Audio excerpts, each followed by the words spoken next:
முருகா.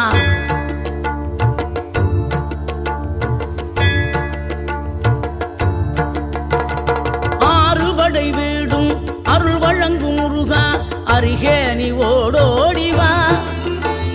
மூவிரண்டு முகம் சொலிக்க ஆறிரண்டு கரங்களுடன் ஆதரவு தர ஓடிவா.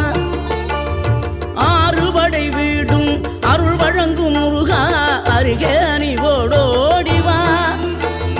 மூவிரண்டு முகம் சொலிக்க ஆறிரண்டு கரங்களுடன் ஆதரவு தர ஓடிவா. ஈசன் மகனே என்னை காக்க இங்க உனையன்றி வேறாரையா. நெஞ்சார நான் நினைக்க பஞ்சாமிர்தம் கொடுக்கும் ஒரு தெய்வம் நீதானையா. ஒரு தெய்வம்